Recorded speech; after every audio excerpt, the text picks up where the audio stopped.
नवरात्रि के 9 दिन यानी नवरात्रि उत्सव के पावन दिन चल रहे हैं। इस पावन दिनों में हमारी रक्षा और सुरक्षा करने वाली महिला कर्मचारियों को दुर्लक्ष्य कैसे किया जा सकता था। मैं बात कर रही हूँ हमारी महिला अफसरों की, जिनके लिए एक सुंदर कार्यक्रम का आयोजन किया यहाँ के सीपी अनिकेत कौशिक ने, जिस कार्यक्रम में महिलाओं ने भाग लिया। ऐसा भी हो रहा है। नमस्कार, मैं दीपाली मिश्रा, आप देख रहे हैं रियलिटी चेक। हमारी रक्षा और सुरक्षा करने वाली महिलाओं की हेल्थ, इकोनॉमी और उनके डाइट के लिए एक सुंदर कार्यक्रम का आयोजन किया गया यहाँ के सीपी ने, जिस कार्यक्रम में इन महिलाओं ने कई सारी चीज़ों की जानकारी ली और इन्हें क्या लाभ हुआ, आइए जानते हैं उन्हीं की ज़ुबानी। सुंदर कार्यक्रम का आयोजन और आप इस कार्यक्रम की संचालिका है, क्या कहेंगी? जी, इस साल पहली बार ये मीरा भाईंदर वसई विरार पुलिस आयुक्तालय में ये प्रोग्राम का आयोजन किया गया है।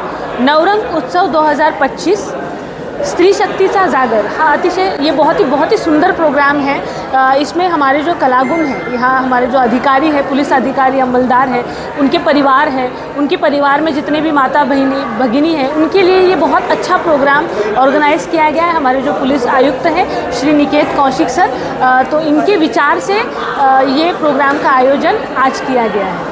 सुंदर कार्यक्रम का आयोजन किया गया सीपी ऑफिस की तरफ से, क्या कहेंगे इस कार्यक्रम के बारे में? नवरात्र उत्सव 2025 स्त्री शक्ती नारीचा ह्या कार्यक्रमाद्वारे आम्हाला आरोग्यविषयक, फायनान्शियल आणि तसंच डाएट विषयक, मेन म्हणजे पोलिसांचा मुद्दा, या तिन्ही विषयांवर प्रॉपर गायडन्स देण्यासाठी ते मार्गदर्शक बोलवले आहेत। मीरा भाईंदर वसई विरार पोलीस आयुक्तालयाकडून हा कार्यक्रम आयोजित झाला, ह्याच्यासाठी आम्ही सगळे त्यांचे आभारी आहोत। कारण या कार्यक्रमामुळे आम्हाला थोडासा स्वतःच्या ड्युटीपासून एक छान असा वेळ मिळाला। त्या आम्ही कामामधून इथे आलो आणि त्या सगळ्या लेक्चर्स ऐकले, त्यामुळे आम्हाला खूप छान वाटलं। थँक्यू सो मच की हा कार्यक्रम ऑर्गनाईज केला। महिलांसाठी एवढा चांगला कार्यक्रमाचं आयोजन केलेलं आहे सीपीतर्फे, काय सांगणार? माननीय पोलीस आयुक्त मीरा भाईंदर आणि माननीय अपर पोलीस आयुक्त मीरा भाईंदर सर यांनी सर्व महिलांसाठी अत्यंत सुंदर कार्यक्रम आयोजित केलेला आहे। आरोग्यविषयी, त्यानंतर महिलांविषयी वगैरे खूप चांगले व्याख्याने ठेवलेली आहेत आणि आम्हाला या गोष्टीचा खूप आनंद आहे।